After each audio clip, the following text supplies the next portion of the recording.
जय श्री कृष्ण। एक बहुत सुंदर कथा आती है श्रीमद् भागवत महापुराण में कर्दम ऋषि की। और कर्दम ऋषि की कथा आपको बहुत से पुराणों में, बहुत से शास्त्रों में मिल जाएगी। कर्दम ऋषि ब्रह्मा जी के मानस पुत्र थे और जब उनका जन्म हुआ तो ब्रह्मा जी ने कहा कि इस संसार को मैं संरचना करने के लिए बैठा हूं, अब तुम सृष्टि का कार्य आगे बढ़ाओ, तुम इस संसार को आगे बढ़ाओ। लेकिन कर्दम ऋषि जन्मजात विरक्त थे। उनकी विरक्ति इतनी ज्यादा थी कि वो संसार में फंसना नहीं चाहते थे। परंतु पिता की आज्ञा थी तो उन्होंने शिरोधार्य की। लेकिन उन्होंने पिता से कहा कि संसार में प्रवेश करने से पहले यदि मेरे को ईश्वर का साक्षात्कार हो जाए तो इससे अच्छी कोई बात नहीं होगी।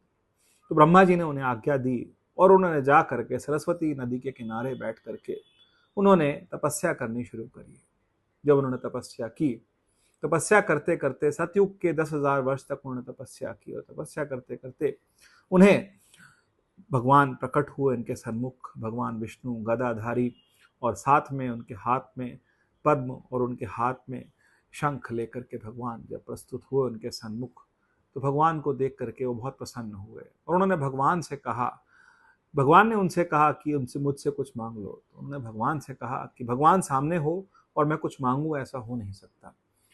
परंतु फिर भी भगवान ने कहा, तो उन्होंने भगवान से कहा कि मैं आपसे आज्ञा लेना चाहता हूँ कि मैं गृहस्थ आश्रम में प्रवेश करना चाह रहा हूँ और गृहस्थ आश्रम में प्रवेश करने के साथ साथ मैं ये चाहता हूँ कि कोई ऐसी युवती से मेरा विवाह हो जो कि मेरे संन्यास में और मेरे गृहस्थ में दोनों में मेरी सहायता करे। ऐसी कोई युवती हो तो आप मेरे को आशीर्वाद दें कि ऐसी लड़की से मेरी शादी हो। भगवान की आंखों से अश्रुपात होना शुरू हुआ। भगवान बहुत रोए कि भगवान ने कहा कि मेरा भक्त 10,000 वर्ष तक तपस्या की और तपस्या करके क्या मांग रहा है कि एक ऐसी युवती जो कि मेरा गृहस्थ में और संन्यास में मेरा साथ दे। तो वो जो आंसू थे भगवान के, उससे एक बिंदु सागर, गुजरात में यदि आप जाएं तो वहां पर बिंदु सागर नाम से वो सागर है जहां पर जो भगवान के आंसू गिरे थे। फिर भगवान ने कहा कोई बात नहीं, आज से तीसरे दिन मनु की पुत्री, मनु और शत्रुपा आपके पास आएंगे और उनकी पुत्री है देवहूति, वो आपके पास आएंगे। तो ऐसा ही हुआ। तीसरे दिन जो कर्दम ऋषि के आश्रम थे वहां पर मनु और शत्रुपा आए और अपनी बेटी देवहूति को लेकर के आए। जब वो उनको लेकर के आए तो इन्होंने तीन आसन बिछा दिए। कर्दम ऋषि ने 3 आसन बिछा दिए बैठाने के लिए।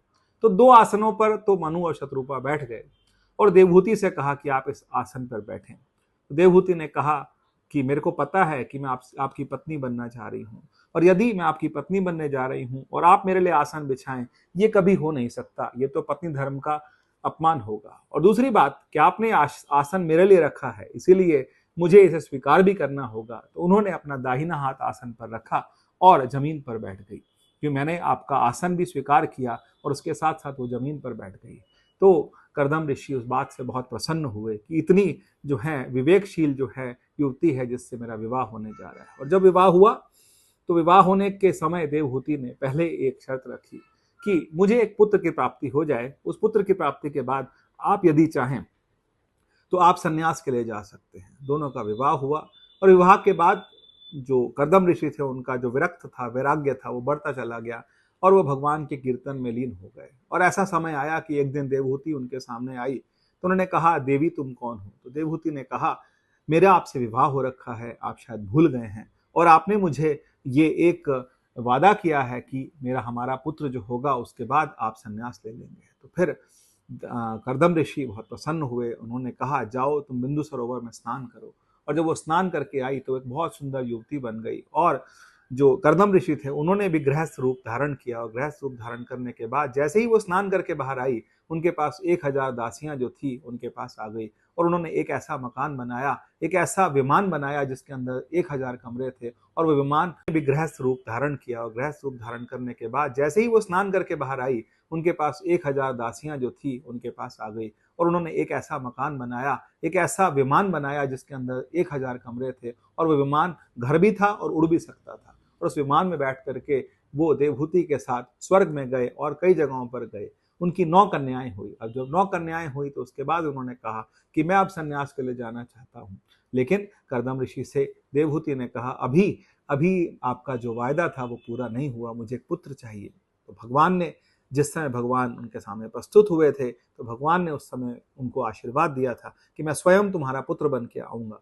तो उस समय फिर जब उनका एक पुत्र हुआ, उनका नाम था भगवान कपिल। कपिल भगवान का अंशावतार थे और उसमें कपिल जब आए तो उन्होंने तब देवहूति से और कपिल से कर्दम ऋषि ने कहा कि अब मैं संन्यास लेना चाहता हूँ। तो उन्होंने कहा ठीक है, अब आप संन्यास ले सकते हैं, क्योंकि फिर उनके मन में एक शंका और रह गई थी कि वो कहते थे कि मेरी कन्याओं का विवाह कैसे होगा। तो फिर ब्रह्मा जी ने कहा तुम्हारे घर में भगवान आए हैं, इनके भाई भगवान हैं, इनके विवाह में कोई समस्या नहीं आएगी। और कुछ समय बाद उन 9 कन्याओं का विवाह भी हो गया और कर्दम ऋषि जो थे वो संन्यास लेकर के चले गए। अब यहाँ हम देखें कि हमारे देश के ऋषि मुनि, ऐसे ऋषि मुनि जो संन्यास से या फिर गृहस्थ आश्रम में प्रवेश करने के लिए 10,000 हाल तपस्या करती हैं, ऐसी सुशील नारियां, ऐसी विदुषी नारियां हमारे देश की इस संस्कृति को प्राप्त हैं। और आज हमारा देश कहाँ जा रहा है। जय श्री कृष्ण।